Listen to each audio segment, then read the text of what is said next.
Okay, I've got the recording started. And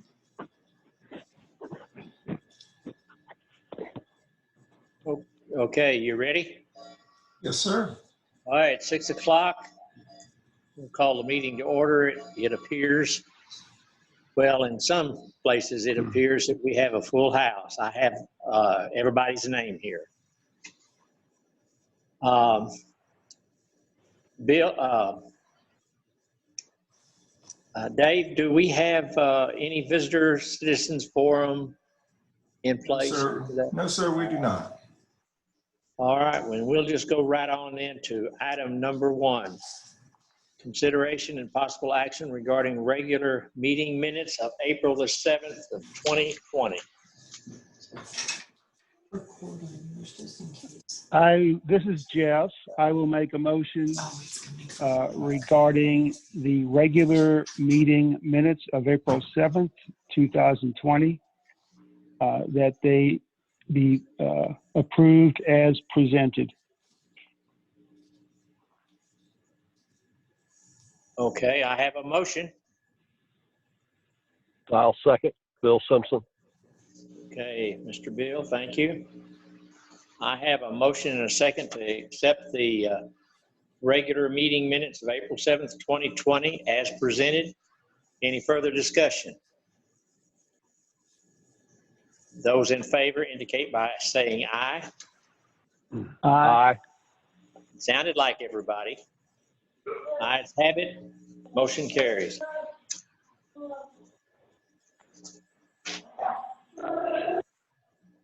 Was that a negative vote?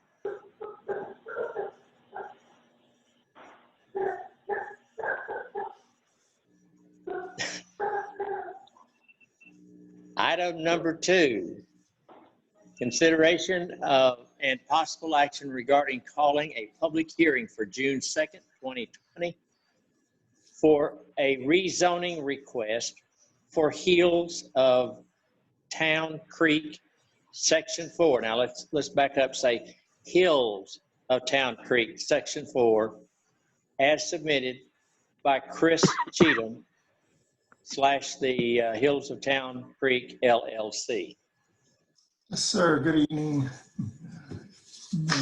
Planning and Zoning Commission members. You have in front of you the information on this. Most of you are likely familiar with the Hills of Town Creek out on the west side of town, north of the high school there at the intersection of Lonestar Parkway and Emma's Way, or actually Lonestar Parkway and 105, just kind of on the northeast corner of that intersection. This is a 30 lot just north of, and again, this information was in your packet, but there are 100 single family home lots in the subdivision now. This proposed Section 4 includes 30 single family homes that would be very similar to the existing ones out there. They go just north of the apartments and the detention pond there, and to the east is the MISD high school stadium. Be happy to answer any thoughts or questions that you have on it.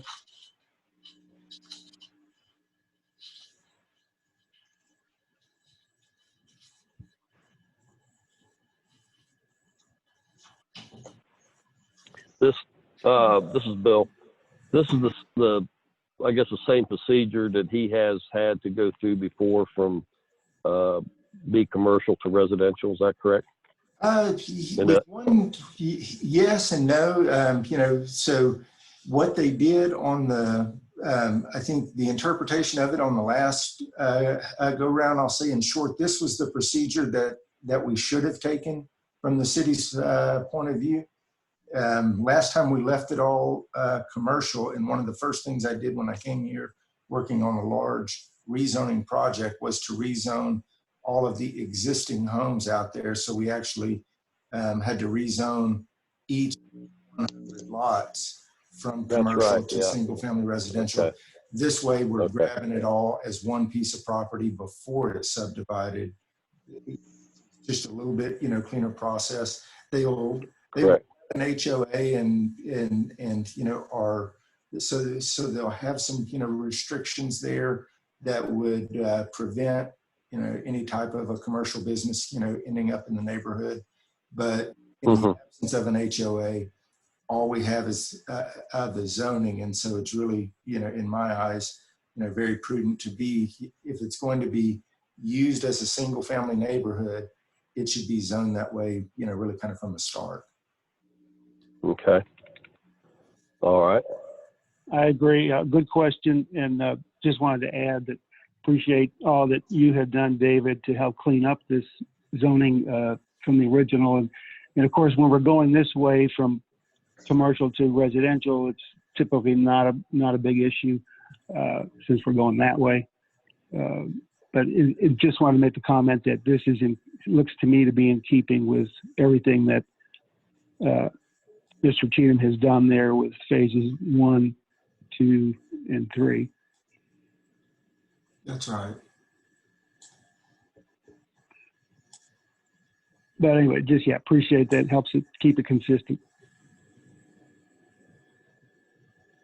And I'm sorry, let me just say right now, appreciate everybody. I'm sorry, I signed on just before the meeting started. Just wanted to say hello. Appreciate that, you know, we miss being able to make eye contact and body English or whatever you want to call it. But I think we're doing the best we can with what we got. So appreciate it. Yeah. Okay, this is for calling a public hearing, so we need a motion. I'll make a motion to call a public hearing. Would that be for the for June 2nd, 2020 meeting for the Section 4 at the hills of Town Creek, zone from B commercial to R1 single family residential. I will second that motion. Go ahead. Oh, I will second that motion. This is Brittany. Please do. Thank you.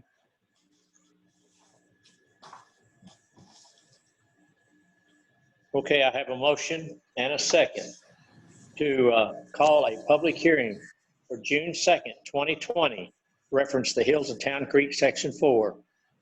Now that's at 6 p.m. at City Hall, right, Dave? Yes, it would be at 6 p.m. at City Hall and via teleconference. There's some confusion right now, I think, on how long the governor's orders are going to allow for teleconference public hearings. But if we call it, you know, if we include both and say and both, then it gives us the flexibility, as we understand it now, to be able to have it either way, you know, we need to have it. Okay, then that will be included in the motion, right? Yes, if Bill's okay with that, are you okay with that being both teleconference and at City Hall? Oh, yes. Yeah, Okay. definitely. Okay, I have a motion and a second then to approve this public hearing or call this public hearing for June 2nd, 2020. Any further discussion? Those in favor indicate by saying aye. Aye. Aye.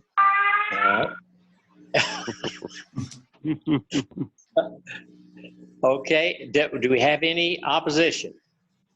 Ayes have it. Motion carries. Item number 3, consideration and possible action regarding an opinion to City Council on variance request for minimum lot area and lot dimensions for the hills of Town Creek, Section 4, as submitted by Chris Cheatham and the Hills of Town Creek, LLC. Commissioners, this is, again, related to the same subdivision. And as I mentioned, the look and character of the planned Section 4 is very similar to Sections 2 and 3, which are the family properties.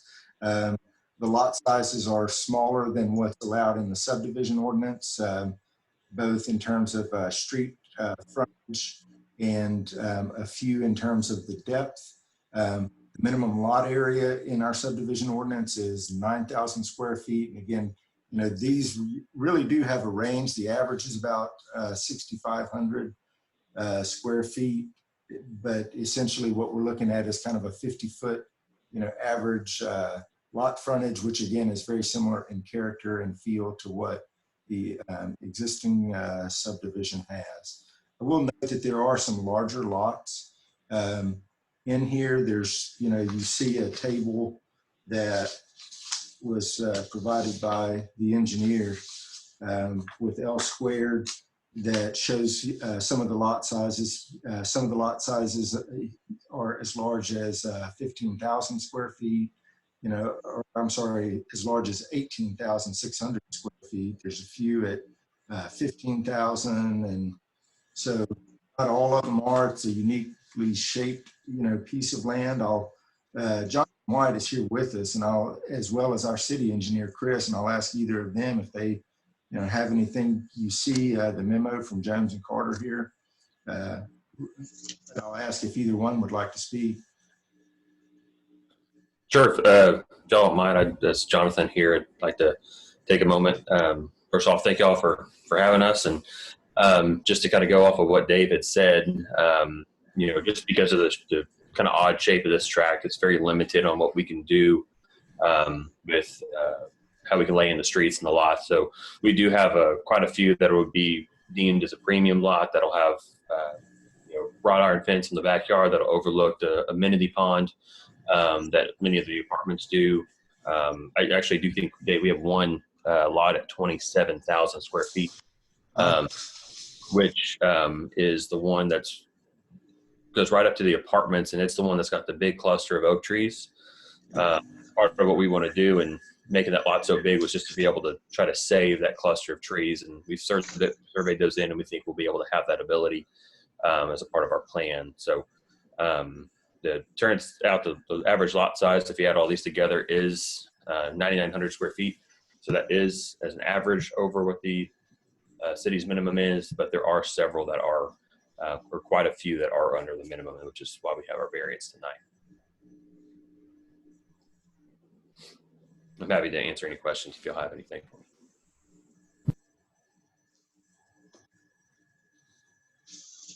Just when I would like to say, when we get to the part about the open spaces variance, I may want to follow up with that area you were just talking about, the tree area, and also some type of a pond, I think. But I'm just, when we get to that part, I'll ask specifically about that. Sure.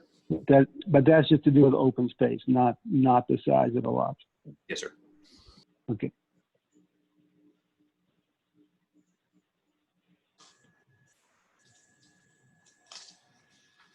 So, Dave, what they're looking for is an opinion from this commission.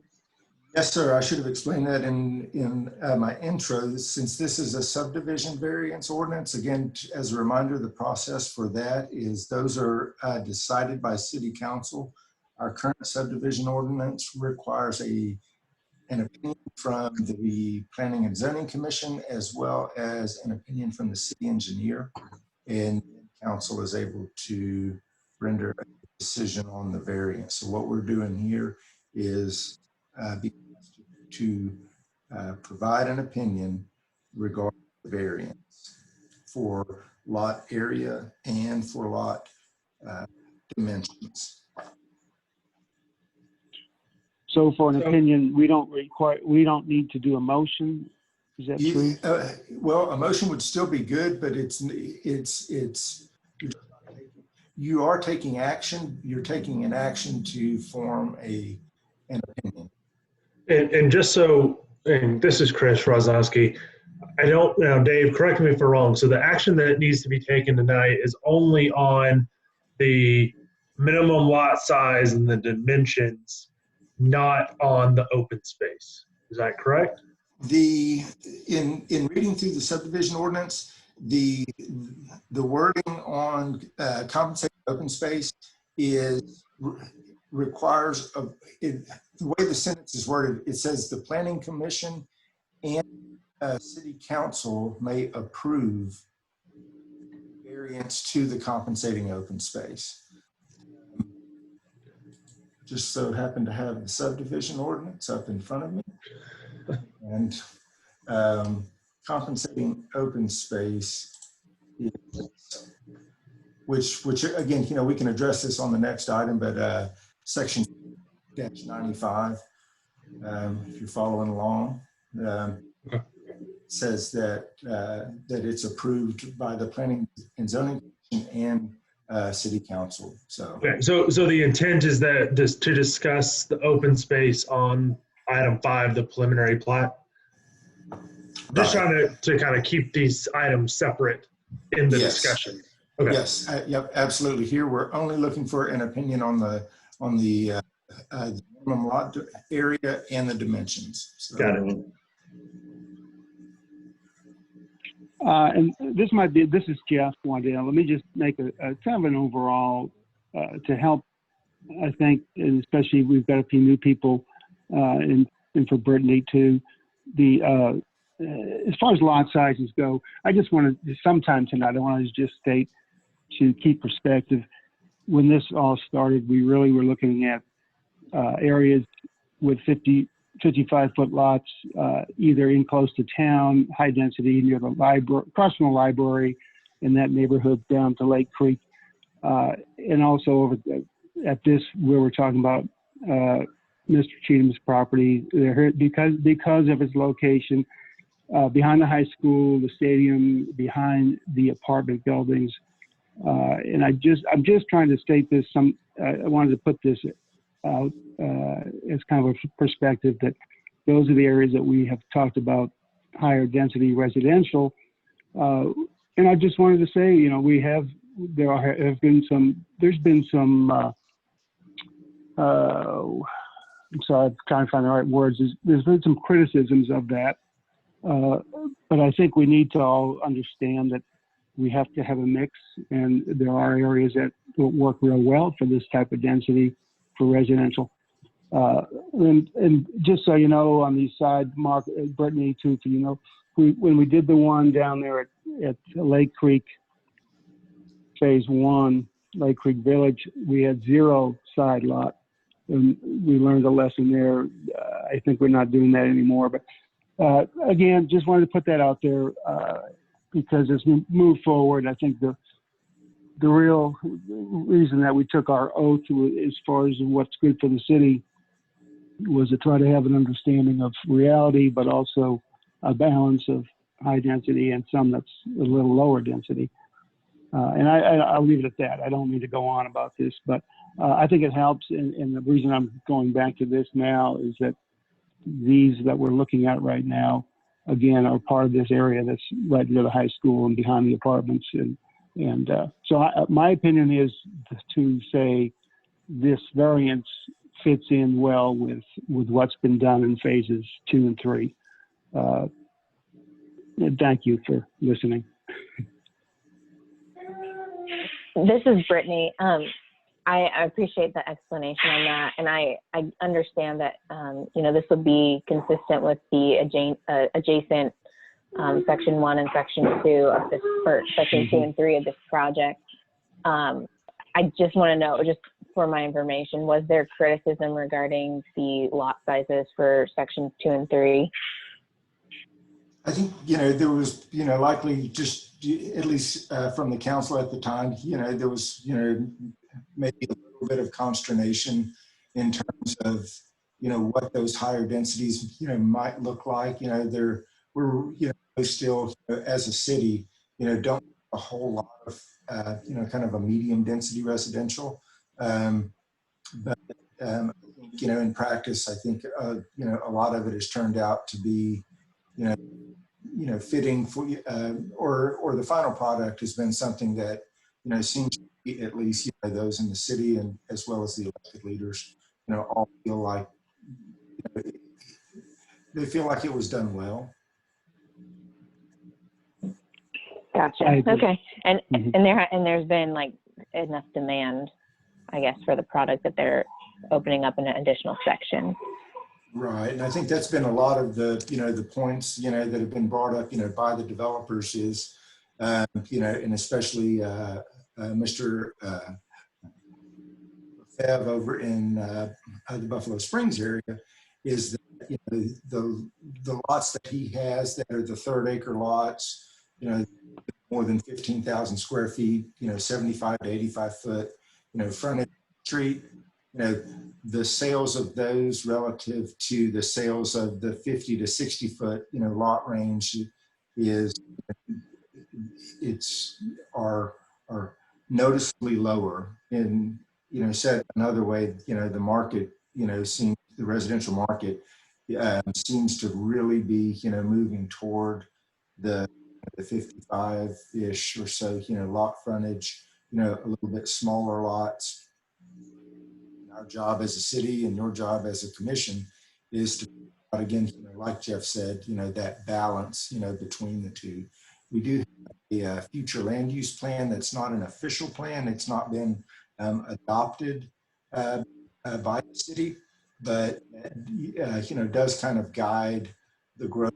Generally speaking, the core of town is where, the land use plan kind of, lays out a lot of those ideas, or at least that's been a lot of the discussion for those, larger lot sizes as being kind of in, the town, and, acknowledging, that some of the smaller, lot sizes, would end up at, kind of the edges.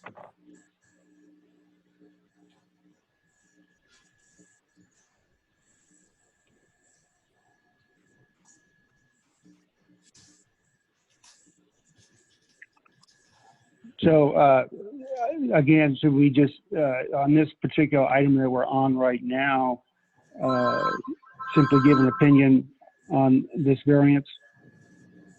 That's right, and it, to put a little bit of a finer point on it, the opinion would be to approve or to deny the variance.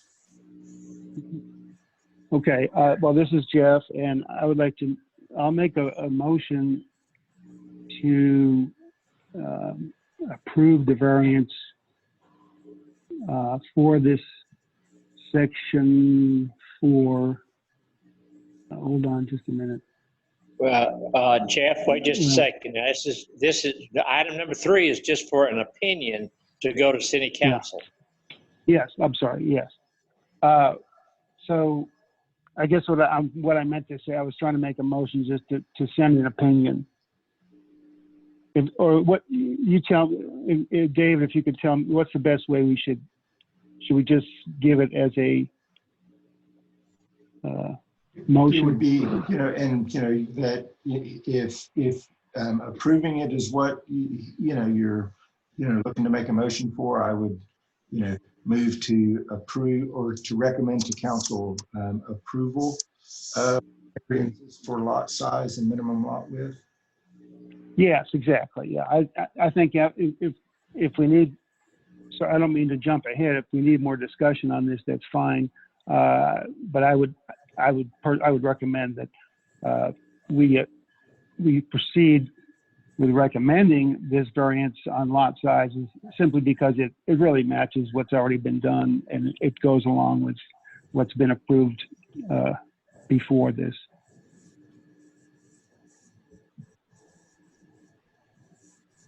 So that would be my recommendation. Put that in a motion, Jeff. Yes.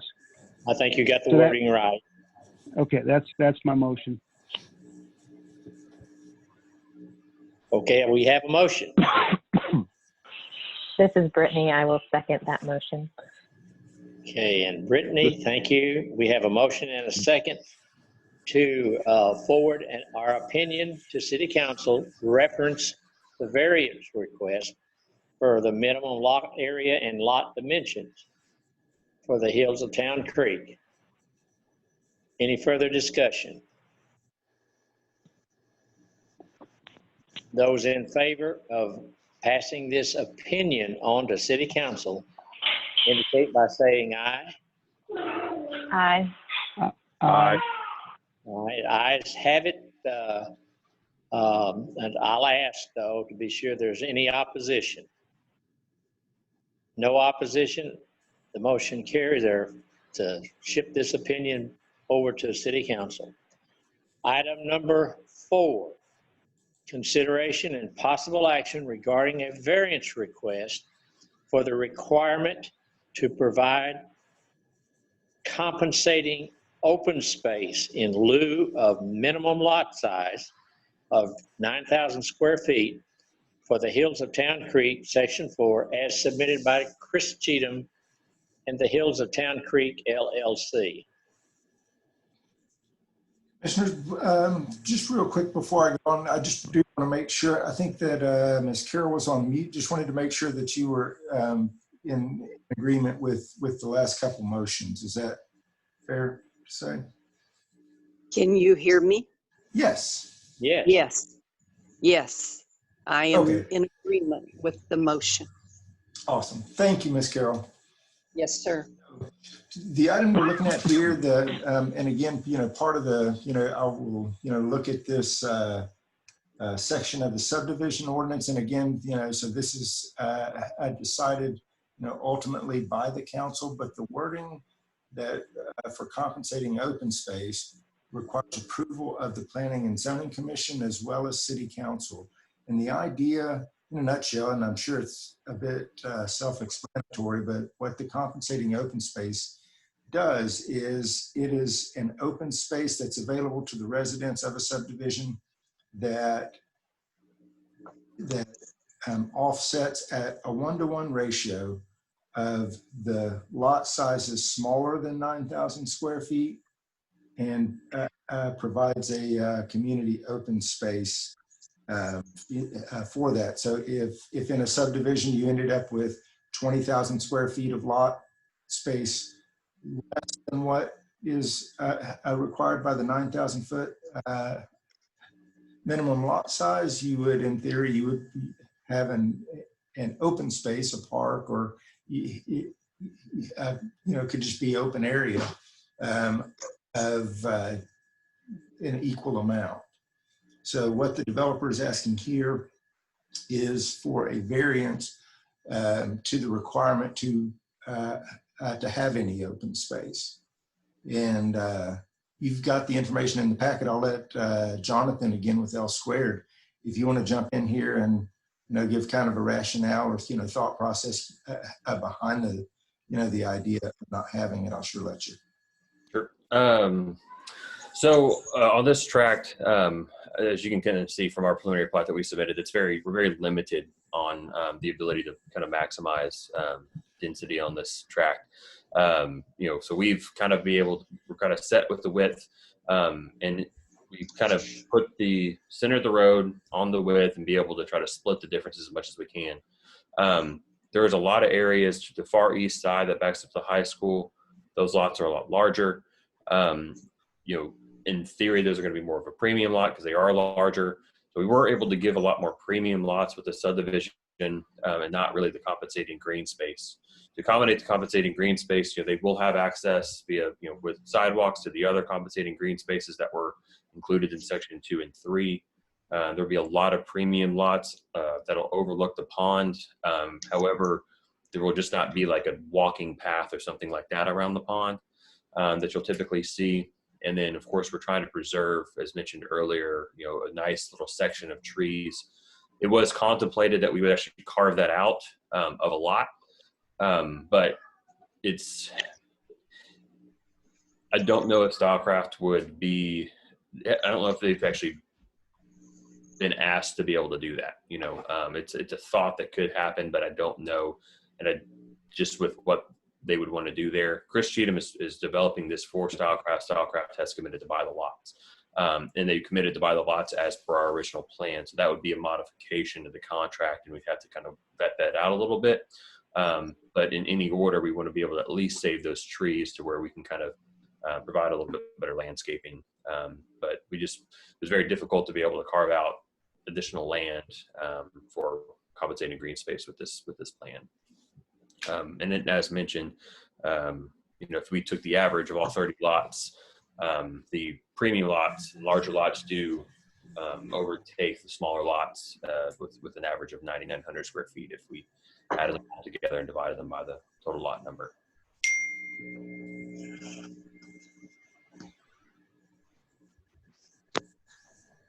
Jonathan, I just had to scroll back to the map with the blue and the green, and it shows what you're talking about, the outline in red for section 4. I was wondering, I can see where on the bottom side, as I'm looking at it, that's all section 1. There's no room to do that, but there is that one section on the top of the red line. Mm-hmm. And I saw somewhere where that was listed as Montgomery. I think there's a city on that little piece of land. Yeah, we dedicated that to the city with a part of our original development agreement. That's the elevated water plant site. Mm-hmm. So there's nothing that could be done with that for open space then? Not unless the city wants to let us use it for open space. No, this is Chris Rozanski. I think if it's proposed to relocate that site, we could look into that option, but the city needs that site. So unless, developer's able to give us another 1.5 acres or so somewhere else within the development or in an area that makes sense, we need to have that site there. Right. Yeah. I will say that what you did up along Lonestar Parkway with the open space is very well done. It's a very high quality fence along Lonestar, and the plantings, the trees, and it does have a trail through it. I just was wondering what is roughly, that looks to be probably about no more than about 1 acre, I think. Yeah, I could pull that plat up and verify. I just didn't know if we have a ratio that we're trying to look at for open space compared to, compared to the number of homes. Sorry, Jeff. Generally, it's a 1-to-1 compensating green space. But for every square foot that is not provided or is under provided in lot size, that the compensating green space equals out 1-to-1. So for this development, what we're looking at, based on Jonathan's table, is roughly 1 acre of a green area. And I can tell you here in just a second. The compensating green space in section 2, that park you're referring to is 49,000 square feet. Right. In those places, we actually kept like a buffer between Emma's Way and the lot, which we're able to, we put trees and berms and things like that. We did that along Lonestar Parkway and along Emma's Way on the west side for sections 2 and 3, but simply because of the width requirement, we get down to, I think, like a 112 foot lot on the tightest point. And yes, 112. So we weren't really able to keep that like 5 or 10 foot strip on the east side to try to keep a little buffer between the lot and that and those trees. If there's any room between this Emma's Way pavement, Beca curb, and right of way, we can maybe get into an encroachment agreement with the city to put some trees in there or something like that, pretty it up to maybe mimic what we've done on the west side. I know that they will do that same type of fencing that they've done on Emma's Way. That's a pretty typical fence that Stylecraft will use for screening purposes. So yeah, that those are kind of the reasons why we couldn't kind of create that same buffer on our property, just that simple width. 50 foot right of way, and then you're trying to split it. You have 112 on one side and 113 on the other. It's really hard to make a lot work on 112. Even Stylecraft, they'll have to put a special product on those lots because their typical is 120. One question I guess I have is, one thing to point out about this development is obviously that it backs up. For everyone that doesn't back up to Emma's Way, they're either backing up to the Montgomery ISD site, which is wide open, or the pond. Now, I don't think there's room around the pond because, kind of like Jonathan was saying, is you try to move that back boundary to create a walking trail around the pond. Those lots now that are already 113 feet deep become at least 10 feet shorter to get a trail in there. Now, Jonathan, do you think that there's any way that there could be an access to just like an overlook or something on the pond. For example, down the drainage easement that would at least allow the people that don't back up to the pond to be able to, fishing pier / overlook / something that it's kind of outside the box. But the pond, it's hard to ignore the pond as a green space and a close proximity to this neighborhood. Exactly.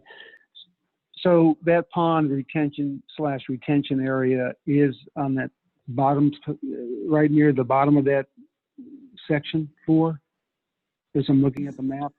That's right. Yeah, I'm not sure. Yeah. Okay, that would be basically south. Yeah. But does it have water in it all the time? Yes.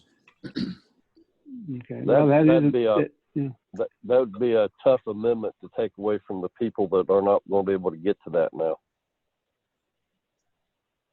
Nobody has access to it currently. Okay, so it's fenced off. Yeah, so, So I mean, the it's not okay. departments overlook it, but there's not like an access or sidewalk that allows them to currently utilize it. But there are Right. some departments that they look over it, and they will continue to be able to look over it.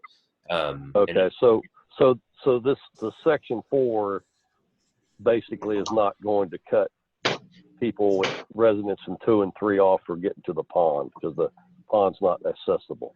Correct. Okay. I think today, Bill, there's a barbed wire fence that runs down that, and I think there's cattle on it currently. Yes. Yeah. So there's no access to the pond doesn't change because access to the pond doesn't exist.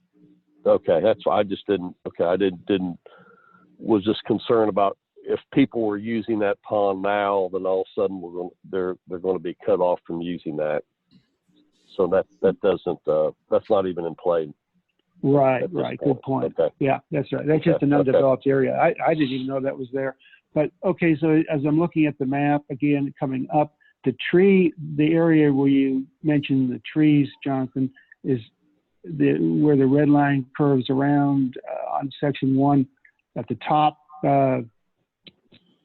right behind the stadium. And all. I mean, is that where the trees are? No, sir. It's going to be, so if you're looking at section 1, which is the apartments, the northwestern corner of that section that's up against Emma's Way, there's a dog park right there. So in our property, which would be the southwestern portion of our proposed section 4, if you happen to have the plat available, it would lie on lot 26. There's probably a 6,000 to 10,000 square foot cluster of trees in that area. I don't know how old this aerial is. I guess it looks fairly. Oh, I'm sorry. Yeah, now I see. I was looking. Okay, so in other words, where the apartment has its park, there's a wrought iron fence around it there. You're saying that the trees are near that part? Yes, sir. It's just on our side of the fence. Oh, okay. All right. Yeah, and that's also near that pond. Yes. It's on it's on the west side, so it's further away from the pond, but it's kind of in that southwestern corner of our section. Gotcha. Okay. Well, I just we have to really talk about it because it's in sections 2 and 3, that one open space is really the only open space for the whole development, correct? Right. There are some other little spaces, as Jonathan mentioned. Part of the open space is kind of a strip of land that is around the entire subdivision.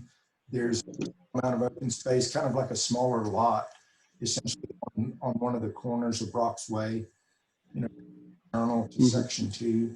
So but in terms of a developed, almost like a park type feel, it's only the one that you've identified there with, kind of the walking, sort of a walking, path around it or sidewalk around it. And we'll have sidewalks to be able to cross access from section 4 into sections 2 and 3, so that can be accessible. And will the sidewalks be on both sides of the street? Yeah, I believe that's it. Well, as far as the streets go, yeah. Yeah. Okay. Yeah, just like you've done on the other, yeah. Yes, sir. Okay, well, I appreciate it. I was trying to picture that.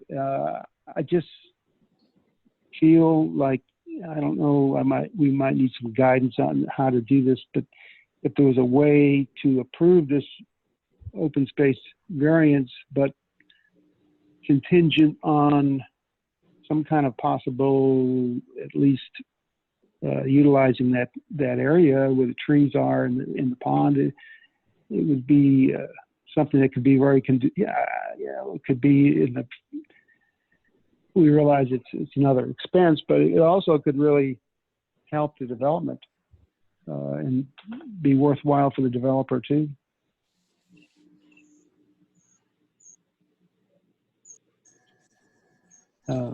Yeah, I've contemplated try to utilize that 6,000 square foot area for compensating green space where those existing trees are in lot 26.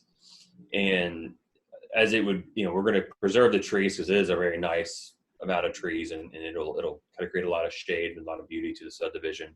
If we carved it out and try to put like a bench and things like that, the only accessible route to it will be really along Emma's Way without carving, the sidewalk easement out of 2 lots, and then people are going to be, in people's backyard, or I guess right on the outside of the fence and things like that. And it was just trying to figure out how likely would it be to be a good thing if we carved it out as a park. If you ask Chris Cheatham, he would love to have it as a park, but we also have to sell it to Stylecraft. So there's just multiple parties involved in trying to get that approved, since it is under contract. But that's really the main area. We could there's always the potential is all the lots on the east side of the Plat. Most of those lots are 250 feet. We can make those 150 or 120 feet and just make a big green space back there, but it's going to be a park that's in green space that's going to back up to the parking lot at the high school stadium. It's not really the nicest amenity there either, so we're really struggling trying to get this to meet it. Yeah, something to kind of consider. At least the stadium's pretty quiet most of the time. Yeah, and it's got a nice open feel to it back there. Mm-hmm.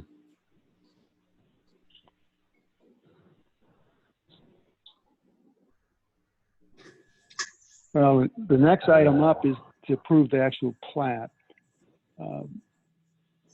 As far as this variance, I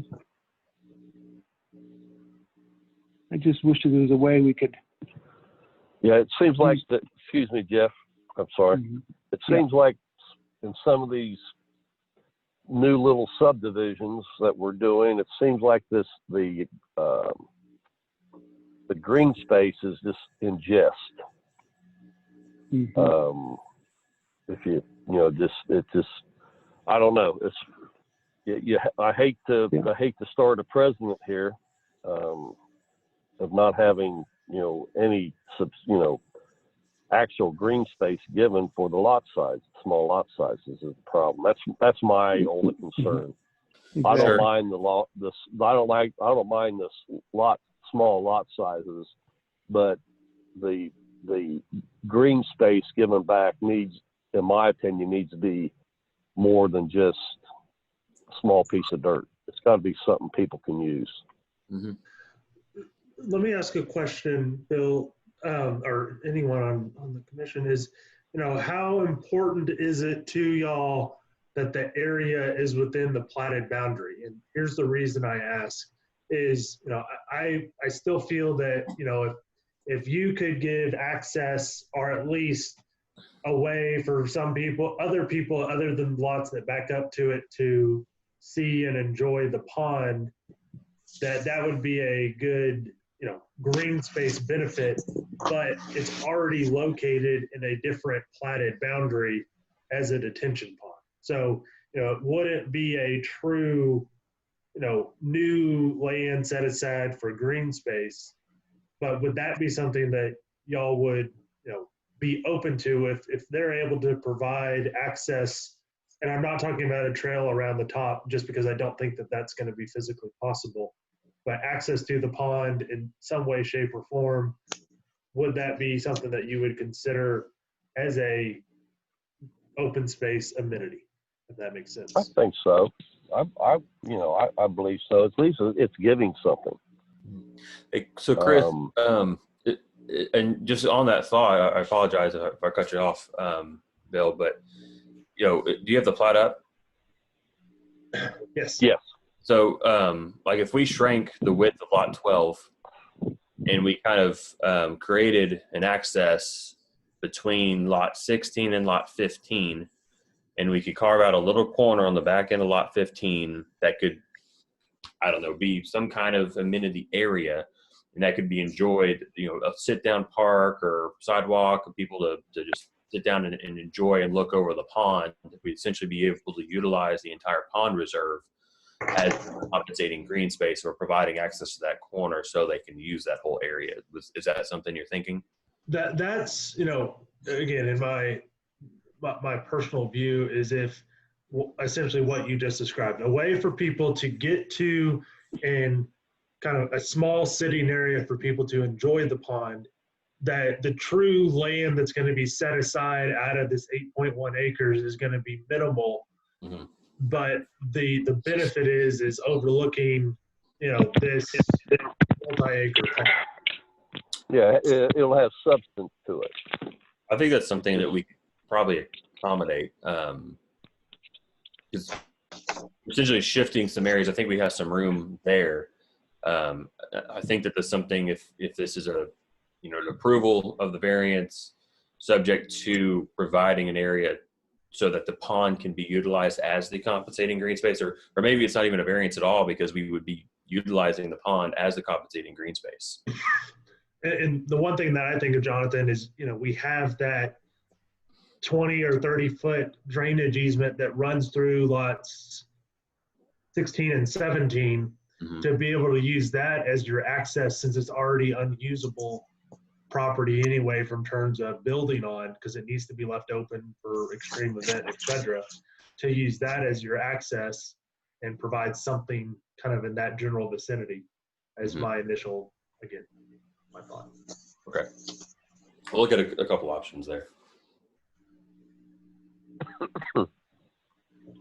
That sounds very feasible. And I'm sorry, I had to take a potty break and yanked on my earbuds, but I missed part of that. But yes, go ahead, Bill, if you want to address that. No, I know. Yeah, if y'all could look into that, that'd be great. I'm just, I'm just starting kind of think, Montgomery is a unique little community, and I would, we're just starting to take some of the uniqueness away from it with all the with some of the proposals that are coming up. Sure. Exactly. I want to keep it a friendly, walkable, visible communities, subdivisions. But we need to start looking at that, and what's being given back from the developers. Sure.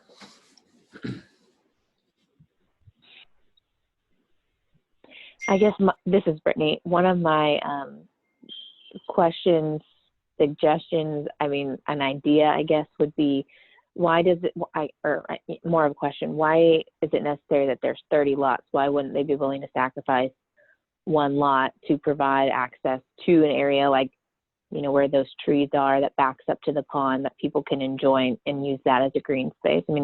What's the 30 lot, why is that necessary? I think there's ways to be able to provide access without sacrificing an entire 50 or 60 foot of a lot, to where we could still shift a few of the lots that are maybe a little bit wider, a few of them skinnier, and still provided a good 10 to 15 feet maybe to still access and utilize that area, to where we could still get 30 lots, which again, this is what Stylecraft is kind of been looking at. and still be able to accommodate utilizing that pond area as compensating green space. I think that's what I hope to be able to present to staff and show that we can accommodate that. Okay. Yeah, that sounds good. And like Chris mentioned too, even if it's a matter of having just an access where you can enjoy the view and the you know, it keeps it natural. The reality of how much space is actually open, I don't know, but whatever can. Yeah, just see what you can do. Sounds good. One more question. That pond is owned and maintained by Cheatham Development, correct? Or Cheatham Management? Yes. Okay.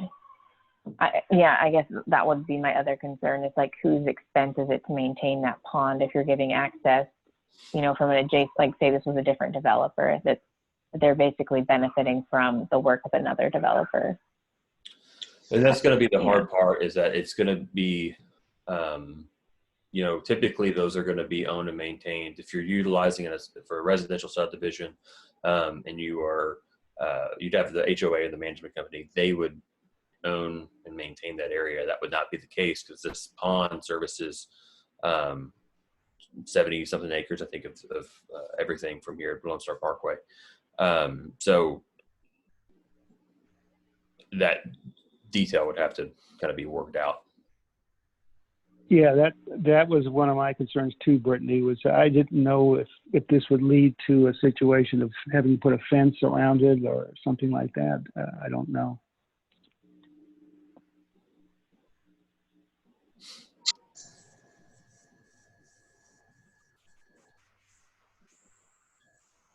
But yeah, if it's feasible within reasoning for maintenance.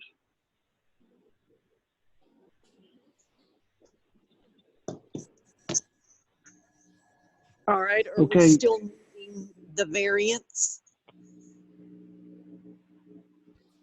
Yes, ma'am. Still waiting on a motion for either approval or denial of the variance for compensating green space. I think if it were approval, it sounds like the consensus would be, you know, with, you know, modifications for access to the detention pond of section 1. Should we use the language contingency? Right. Yeah. You know, that would be a you know, Or something to that effect. Yeah. Yep. So go ahead. Carol, I didn't mean to cut you off. No, you're fine. I'll make that motion, Dave. Yes, ma'am. Who is that? That's Carol? All right. Okay, and that's including the contingency, hard contingency on the green space, right? Yes.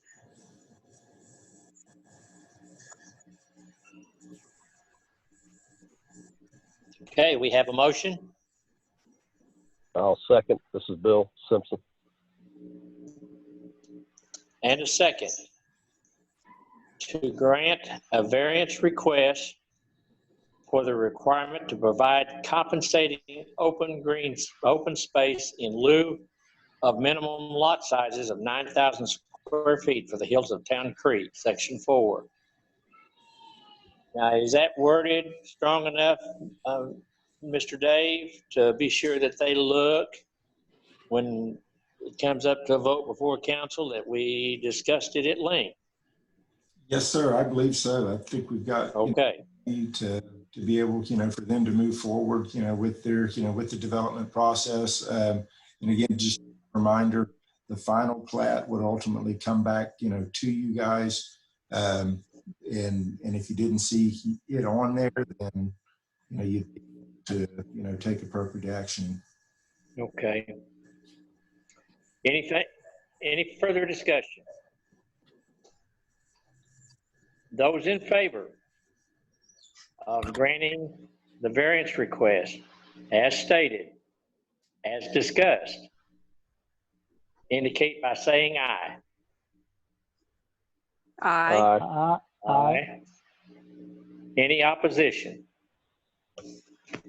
The ayes have it. Motion passes.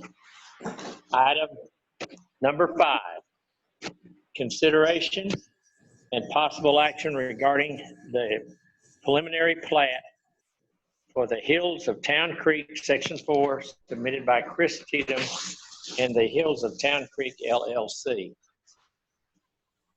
I don't know that I need any, real introduction on this. So, we've been talking about the variance, we've been talking about the compensating open space.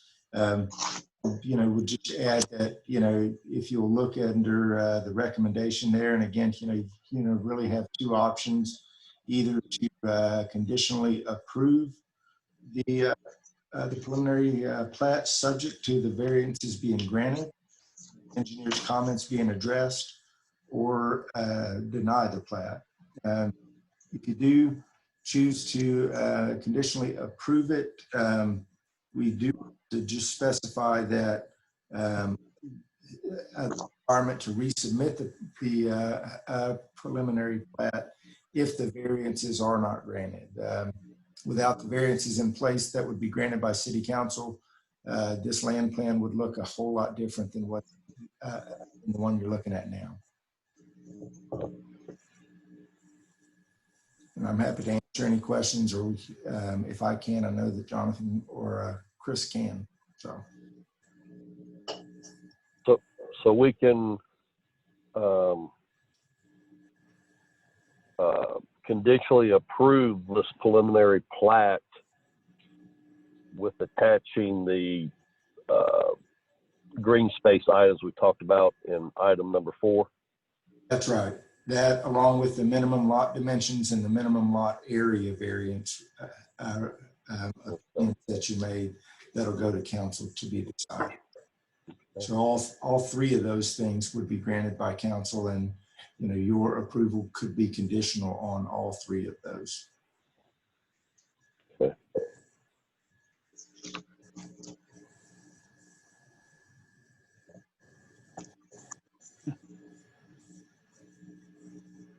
Gotta read that again. Yeah. I will make a motion to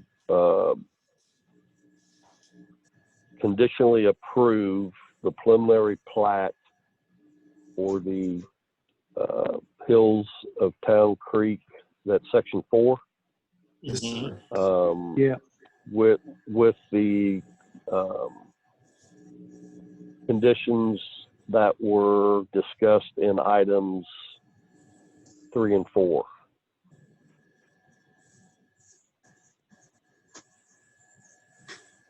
And you'll have to, Dave, what was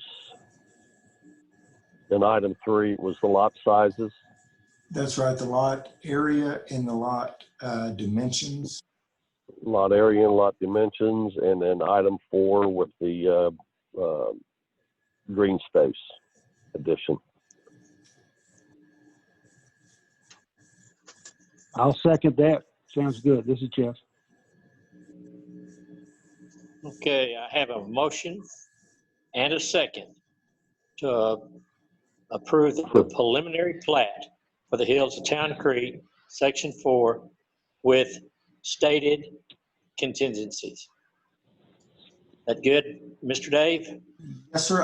Again, I would add, if Bill would be willing to add that if the variances are not approved by council, that the preliminary plat would come back to City Council, or I'm sorry, back to the P&Z for approval. P&Z, yeah, that's fine. Yes. Okay. Any further discussion? Those in favor of item number 5 indicate by saying aye. Aye. Aye. Aye. Aye. Aye. Okay. Any opposition? The ayes have it. Motion passes.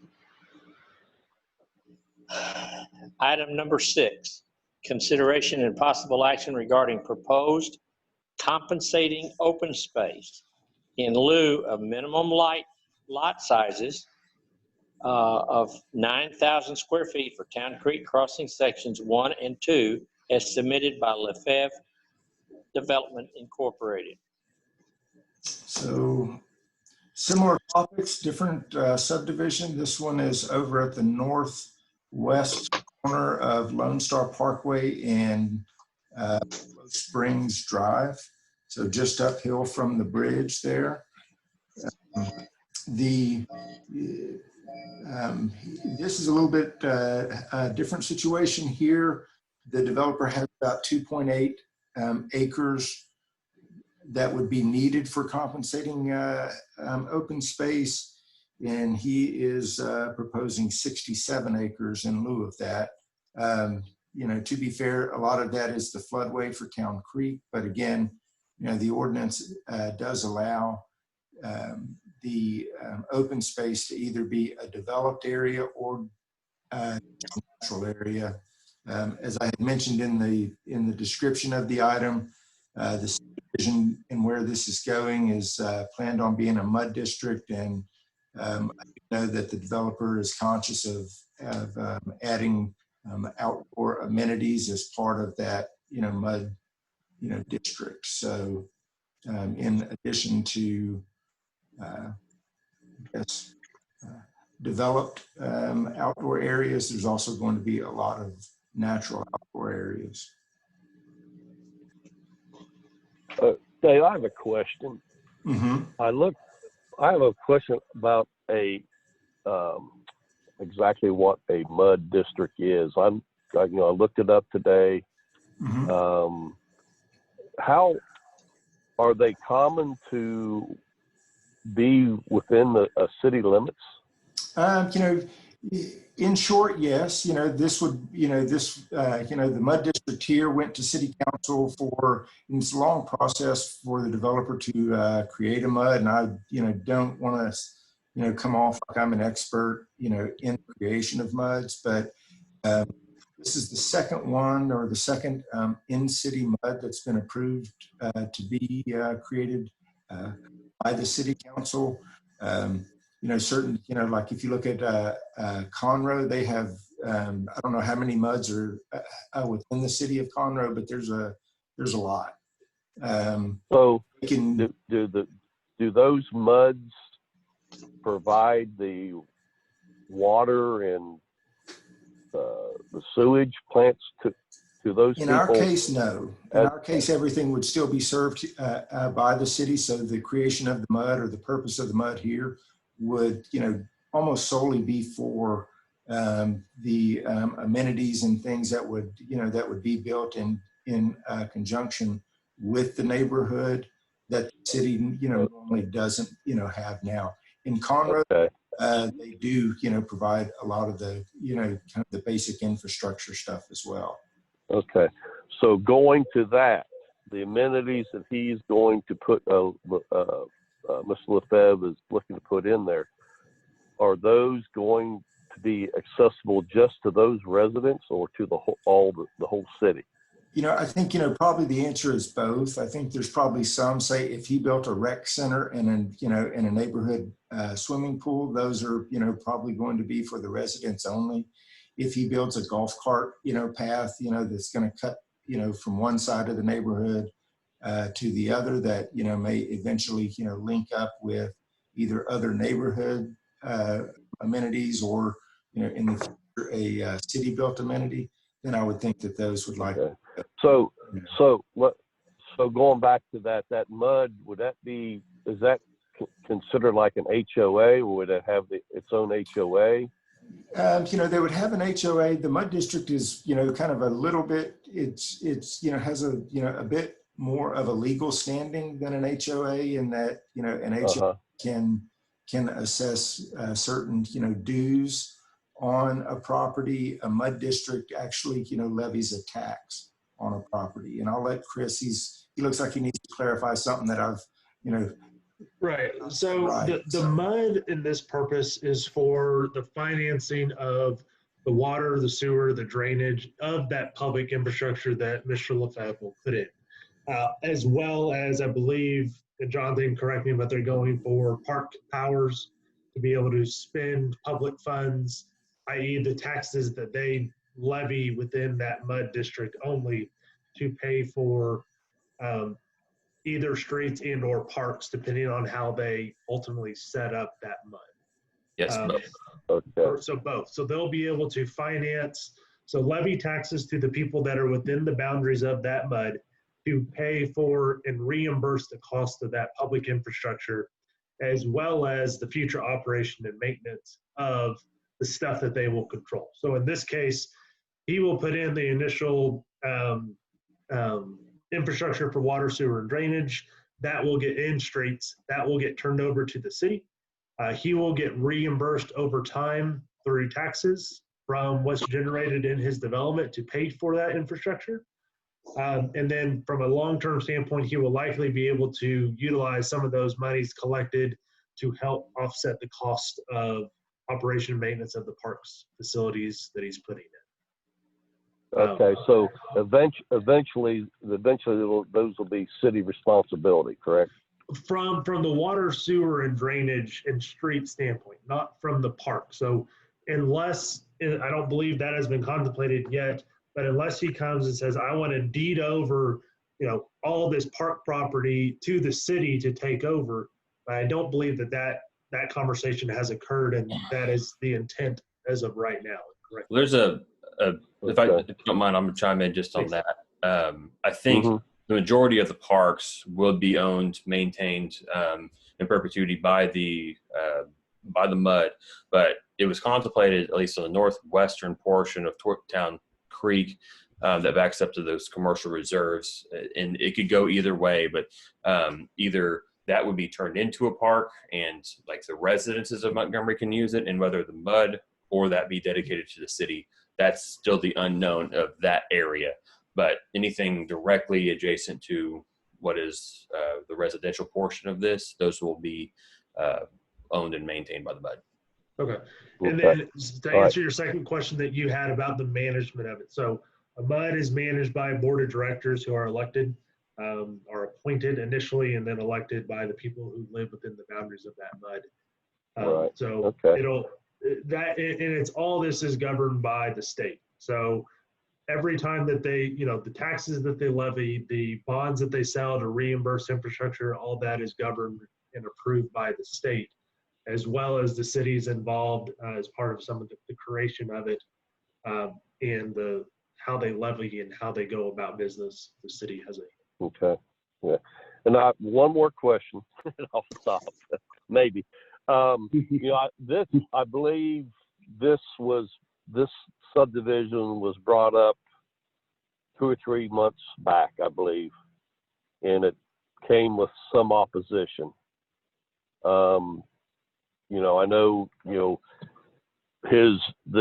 when everybody was building in Buffalo Springs, he had the grand scheme of his development, and back in there was, completely different than what's being proposed now, which, that's his prerogative.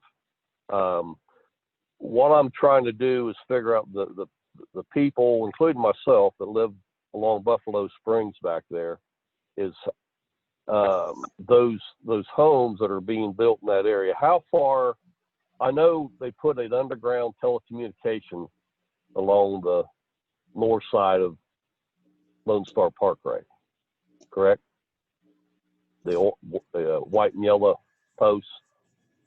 Yes, I believe that's correct. Okay. And then there's also the power line. Now, is that power line still going to be above ground, or is that going to be buried? Right now, it's still contemplated to be above ground. To carry that infrastructure of power underground is a very large expense. If Philip had it his way, he would put it underground, but he hasn't fully committed to it yet because he doesn't know the exact cost. Okay. Now, how far to the north of that power line is the easement for building? How far off to the north does that easement go? We have a 25-foot building line off of the Lonestar Parkway. Right-of-way line. So they Not can pave it, but off the right-of-way line. so they can build, I mean, they can have their lots on that telecommunication line and under the power line? No, we're granting a 15-foot utility easement, which is where potential gas or cable telecommunications could be in, and then there's off of that is 10 more feet, which would give you the 25-foot building line that restricts any building. The lot is within those areas, and no building can be placed on that. Okay. So really, the tree line that I see along Lonestar Parkway there, on the north side of it, that's pretty much going to stay in place, correct? As a buffer? Utility easement, yeah. So, roughly, it's hit or miss. So the right-of-way line on that side, I mean, you're looking at almost 180 feet in some locations of the width of the right-of-way, and then you have this 25 feet. Where that 180 foot in some locations does include at least that first part of the tree line, at least initially is what it looks like. But I can't say, I don't think anyone can say that those trees are always going to be there. If Lonestar Parkway gets widened and the trees within the right of way have to go, they will go. As far as the trees on the lots, those also could go. I don't think we can. Right. But what I'm saying, so let's say from the middle of Lonestar Parkway, what's the footage back where the property lines would be? Yes. So I'm going off of MCAD distances. So this is, again, very rough, but from the center line of the street to the edge of the right of way going to the north is 135 feet. So right there behind the homes that are the closest. So in Buffalo Springs.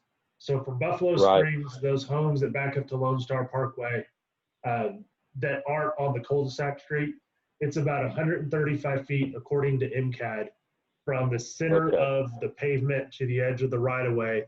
And then from that 135 feet, you add a 25-foot building line to get to the house. Okay, so there's going to be one thing, going back to the uniqueness of, Montgomery, people bought into Buffalo Springs because of the larger lots and the nice views. And I'm just trying to, envision what's going to be behind us at that point. And it seems like it's going to be far enough of a buffer that it shouldn't cause, any problems as far as that. Yeah. So. Good point. Yeah. And I guess that was my question, Bill, when you were saying that. Was in other words, for us to vision this, the home lots, the setback of 25 feet starts at the back edge of the utility easement. Right. So that's pretty far back. Yeah. I just, Yeah. No, I know. That helps. Yeah. We had, it's just that, we bought into a unique situation, and I know things change and plans change. I just want to, try to keep a little bit of the uniqueness back behind there. So. Exactly. But that's fine. Well, we're all trying to, thank you. Well, that answered my question too. Now, Bill, if you're done, Bill, I do want to add kind of a follow-up. Since we're on the ordinance, since we're on the open space variance, which goes on with everything we've been saying. Bill, you alluded to this a little while ago on the last topic about open space. I think one thing we really should come out of this tonight, this meeting, and David, you could help us on this, is with so much unknowns and open space on this project, and yes, it's a huge amount of acreage, the majority, as you mentioned, Chris, that, so much of it's drainage area. We don't need to get into the details how much can actually be used. I'm assuming I see enough reserves on there where they can actually do some things to have usable open space. But where I'm going with this is I really think somehow if we have to, as a contingency with this, be very concise as far as we need to get to a point where it's in writing, the open space is exactly what it's going to be, because we've heard a lot of things over the last 15 years about trails and golf cart paths and all kinds of things, whether it's, he's listing pickleball and pavilions and things. How do we get to a point where we agree on variances, but we have to have at some point, we have to have a precise plat that shows exactly where the open space is, how it's being used, how big it is, because a lot of this stuff is unusable, it's too wet, it's in drainage areas. So just want to keep that in mind as we go forward. I think we need to come up with some way to guarantee that, what actually, we don't just want a general list of things he might do. We need to know exactly what the layout is going to be. And I don't know, a couple things here is, the ordinance is not specific to the use of an open space. So kind of like Dave mentioned earlier, open space can be detention, it can be green space, it can be a park, it can be many things, and it's not specific to it. And then specifically to this development in this area, being with the development agreement in place, the 2004 ordinance is what governs here, not so even if, city goes and adopts an ordinance, next month that says open space has to be an amenitized facility with 17 benches and a doggy waste station, whatever they come up with, it doesn't affect this tract specifically. But I think it's a good, looking forward and looking big picture outside of this, a good conversation and exercise to go through of, what does open space really count for? Exactly. Yeah. Okay. And you said it well. I agree. We can't do all that tonight, but no detail, but there will be a time when we approve a detailed plat with open space. The land, I think in terms of, the Planning and Zoning Commission will see the final plat, which, again, is not going, to my understanding, is not going to show, a lot of the, construction plans that, might show like a trail or, or something like that. I think it would just be more specific to the subdivision, of the land itself. Okay. Well, and excuse me, but I meant to ask, we don't really know who's on board on this meeting. Is there Mr. Lefebvre or Hillary Dumas? Are they on this? They are not. They don't have the internet capability, or at least Philip doesn't. But Jonathan is obviously, here.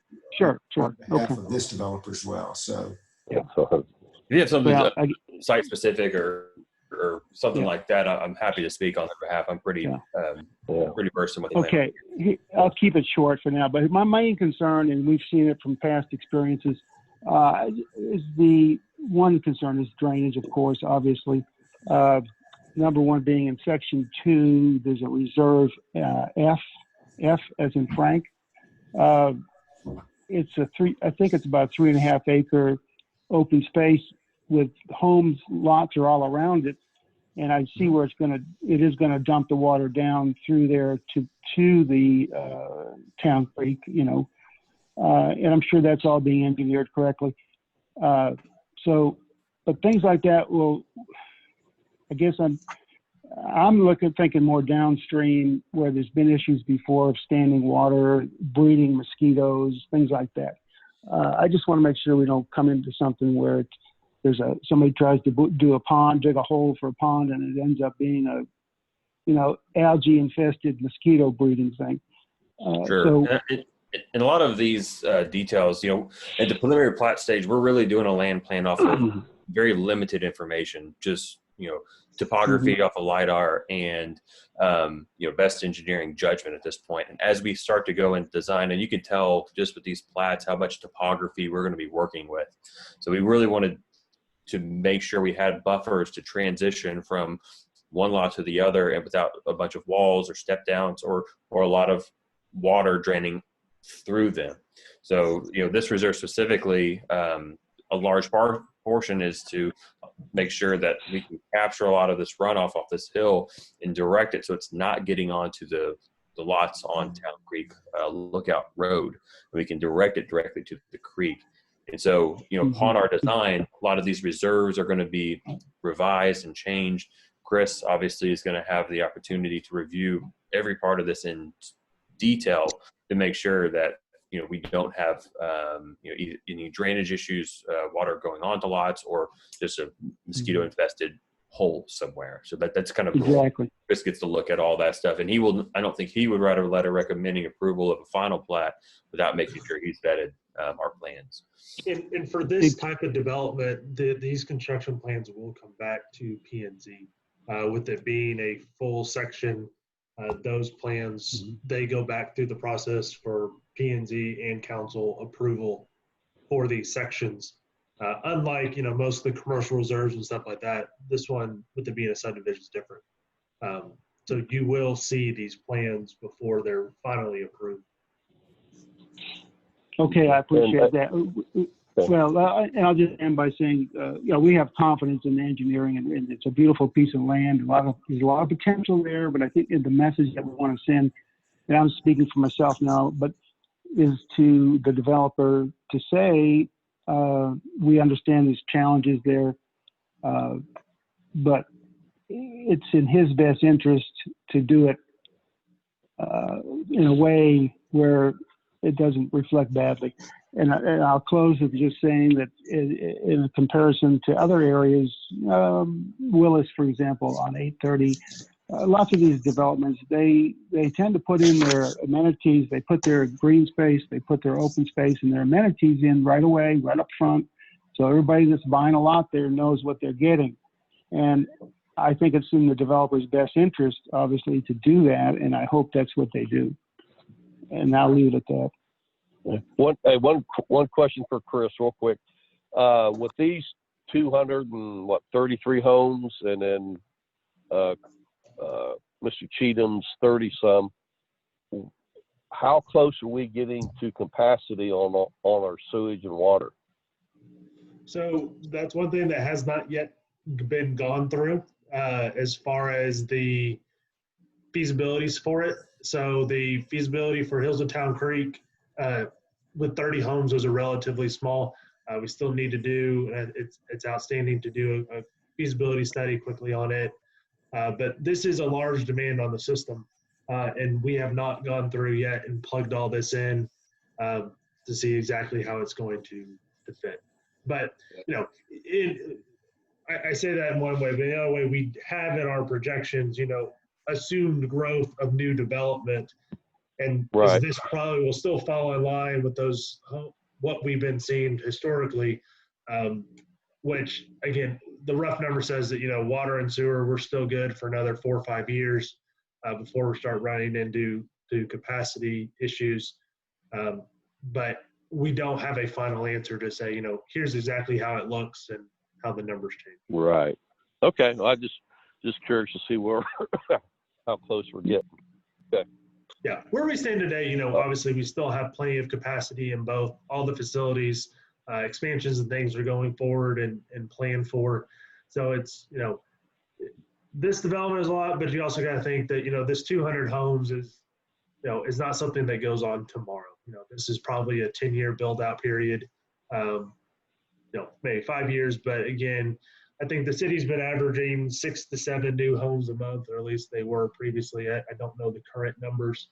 And, even with this uptick and lots available, it's not an immediate hit on the system, such as like a large commercial development could be. Okay. All right. Okay, Dave, is this a motion or was this just a review? This is a motion to either approve or deny the compensating open space. Much like the last one, the compensating open space requires approval of City Council as well as the Planning and Zoning Commission. So you both make that motion. Okay. And let me do one more thing under discussion. I think the next item up is the actual variance on the lot sizes, but I need to ask this because what we're saying is approving the compensating open space for smaller lots. So my question is to Jonathan. Jonathan, I can't remember, I went back, it was actually back in August when the first plan came up, and it looks like that you've done quite a bit of revision on that on this one that we're looking at now. We're averaging 60 to 70 foot, 60 and 70 foot lots.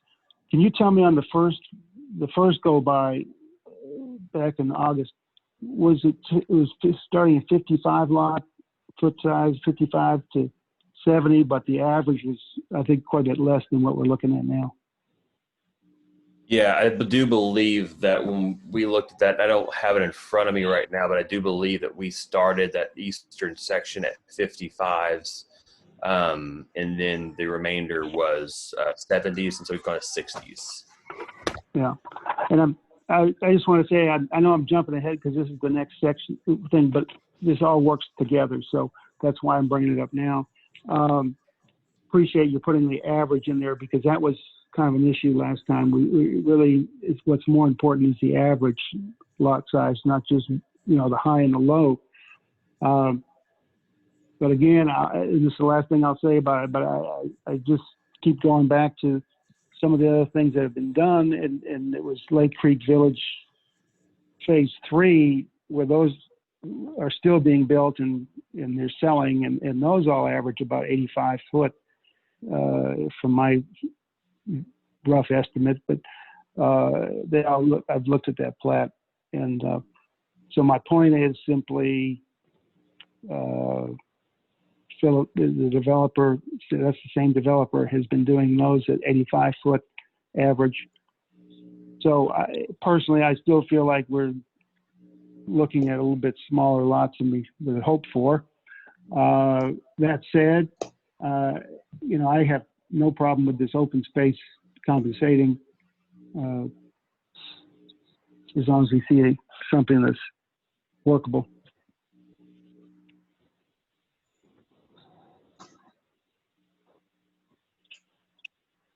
And Bill, I think I kind of cut you off on that, but I want to get that out now because. Oh, no, that's fine. No. Okay. Yeah, I think. Well, and Bill, you were remembering it also that was what we looked at before. And it's kind of a thing we need to, again, maybe the next item coming up, they'll discuss it some more on the average size for that property.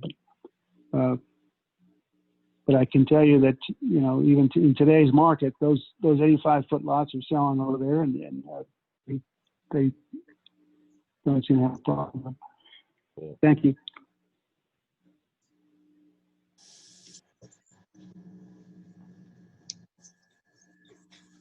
I have a question real quick, if that's okay.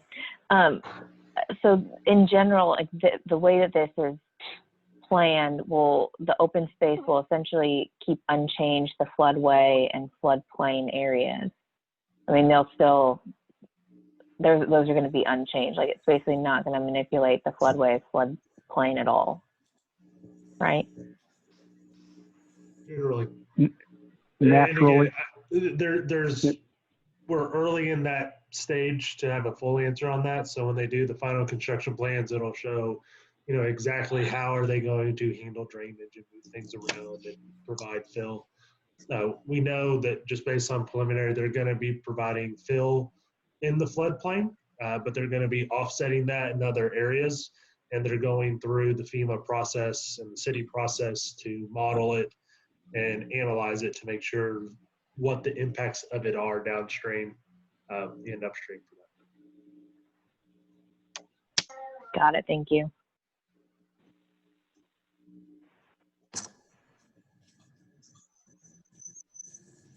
Okay, is there a motion out there somewhere?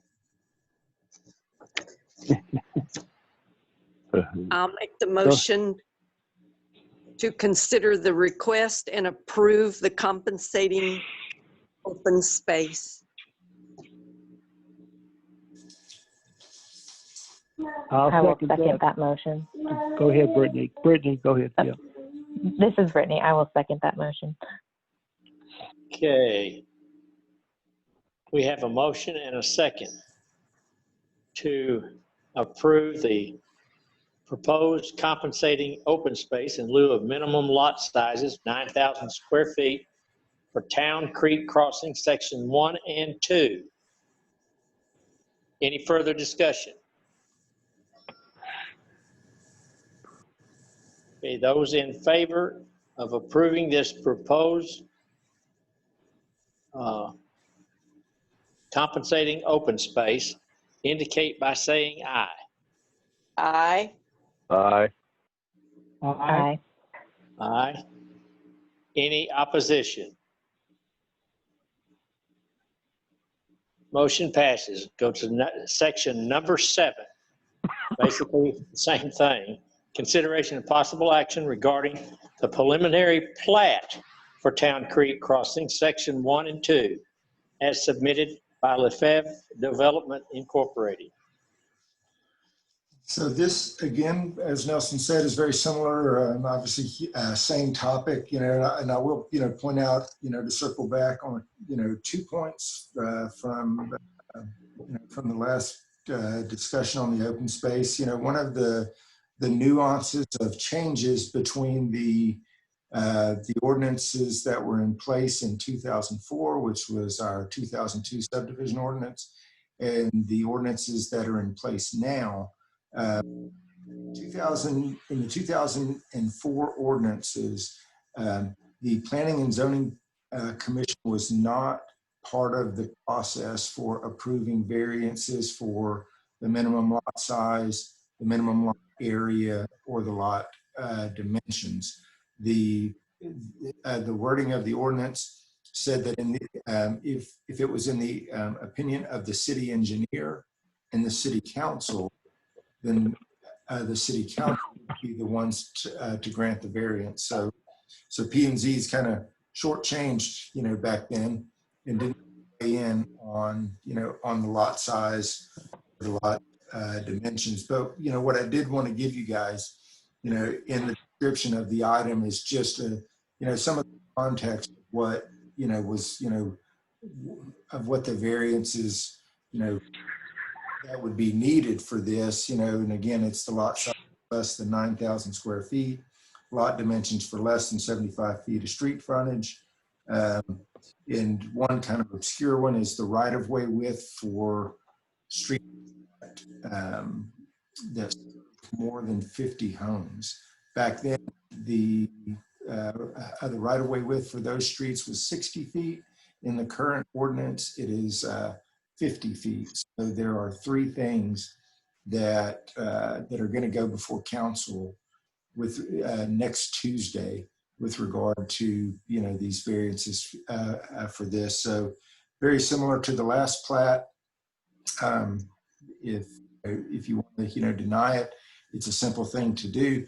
If you want to approve it, I recommend a conditional approval based on the granting of the variances and the engineer's comments being addressed, and then the requirement that the preliminary plat come back to P&Z if those variances are not granted, because it's going to look like a very different land plan if they don't.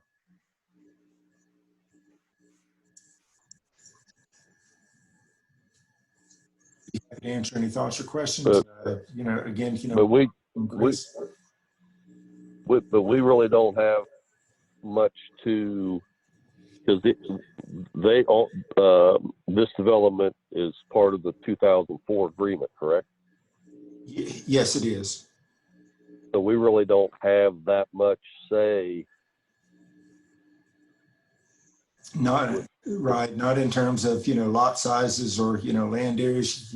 You're looking at it's a little more than a ministerial approval, but if it meets the requirements that you guys look at, then there's you say I don't know that I'm not an attorney, but I don't know that that you want to get into weighing in on something that, that. Oh, no, I'm just saying that Given we by code, really so- have to, we have to go by for us this evening, we have to kind of look and go by the 2004 agreements.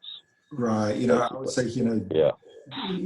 That ordinance as well as the land plan that was part of the development agreement. And, just as a point of, note, Yeah. all of this area in between 1097, Lonestar Parkway, from Buffalo Springs to 149, all of that was under a mixed use. So there was planned to be some, commercial, some residential, but, there was nothing that was, very specific in, here's where the residential is going to go, here's where the commercial is going to go. It was all Right. mixed use heading. So, and this is consistent, with that, kind of mixed use label. Now, as far as lot sizes, though, the 2004 ordinance, that's still there. There hasn't been that many changes. I mean, is it correct that the 2004 ordinance still said minimum 75-foot lot? That's right. That's right. The only, the main difference is that it doesn't ask for an opinion of the Planning and Zoning Commission. It only asks for an opinion of the city engineer. Okay. Now, you've got his memo that's going to go to council. Again, this was, really just kind of flesh out, all the things that were, going on, with the subdivision, with the plat. So you guys, weren't, kind of being asked to make a decision in a bubble, kind of knowing everything that was going on.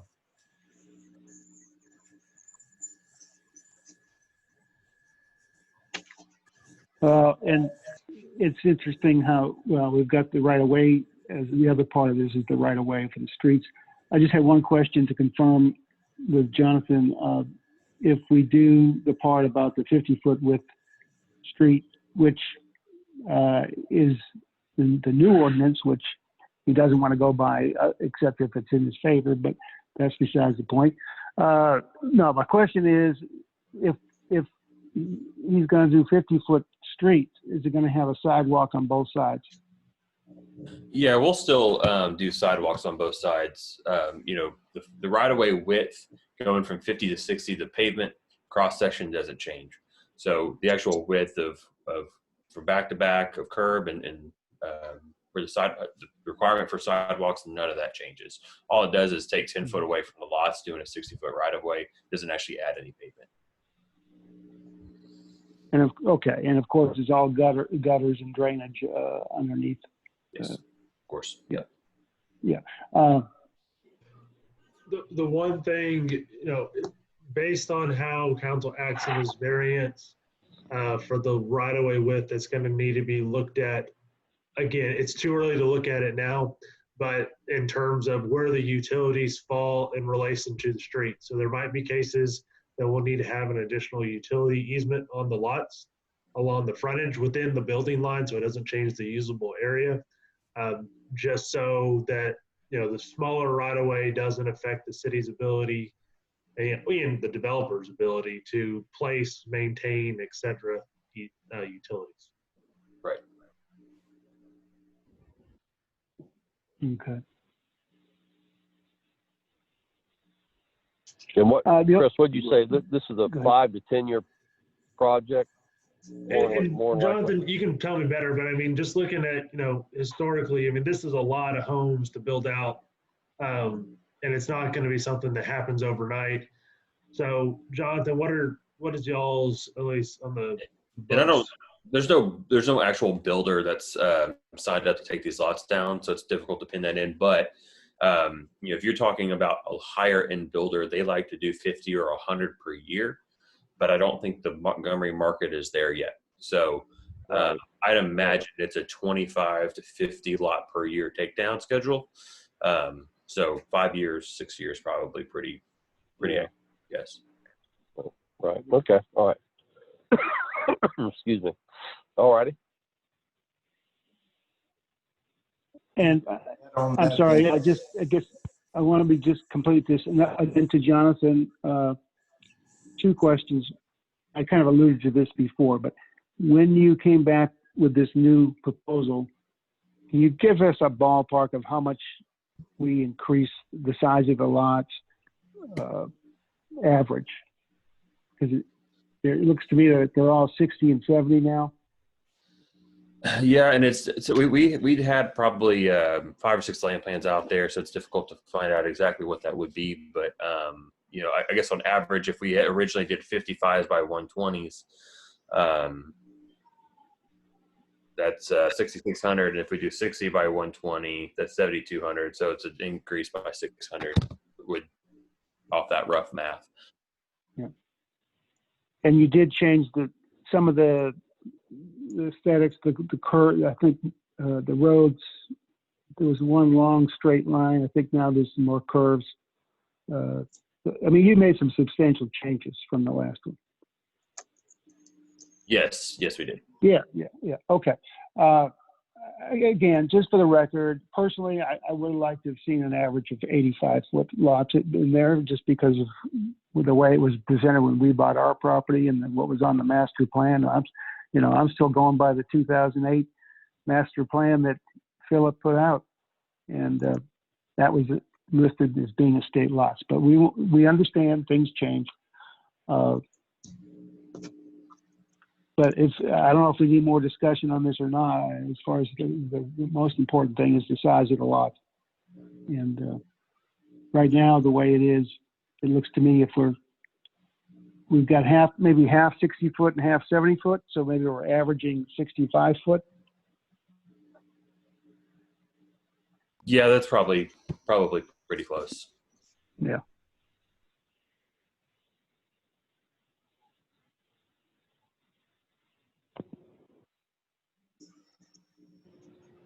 Okay, is there a motion floating around out there somewhere?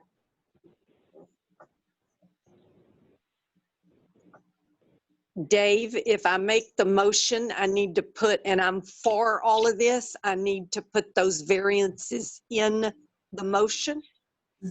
Well, we just want to be, contingent on the approval of variances, the council, and the requirement that the preliminary plat come back to P&Z if those are not granted.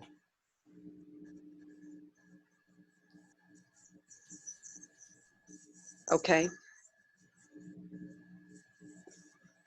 So I will make the motion to consider the preliminary plat. I can't read this. And subject to the variances being granted by city council and engineers' comments addressed. Yes? Yes, ma'am. And the requirement that the plat come back to P&Z if those are not.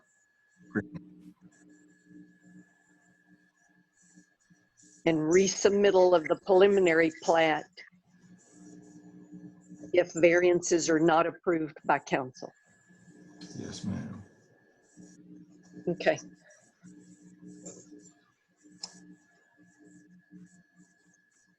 That's my motion. I will second it. Thank you. I have a motion and a second to approve the preliminary plat for Town Creek Crossing sections 1 and 2 with stated contingencies. That good? Mr. Dave, that's good enough Yes, for? sir. Okay. Any further discussion? Those in favor indicate by saying aye. Aye. Aye. Aye. Any opposition? Motion passes. Before I go to the next one here, Brother Dave, is there anything else that we need to talk about? We've talked a lot tonight. We have. I'll throw out one opportunity for any inquiry from the commission that got left off of our agenda this time. My apologies, but if there's anything you guys want to bring up either now or if you think of something, In between now and the next meeting, please don't hesitate to reach out.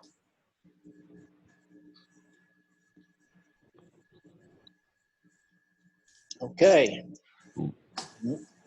Next, I'll make a motion. next item. I'll make a motion to adjourn this May 5th, 2020 P&Z meeting. Oh, all right, I have a motion. I will second. Thank you, Ms. Carroll. Those in favor indicate by saying aye. Aye. Aye. Aye. Aye. Aye. Aye. Well, since we're already home, we can go home now. Thank you all. Thank Thank you all you, for everyone. showing up. We're making history. Thank y'all. Y'all Bye-bye. Take care. We won't forget Thanks, this one. engineers Good night. and everyone else. Good night. Thank you. Good night.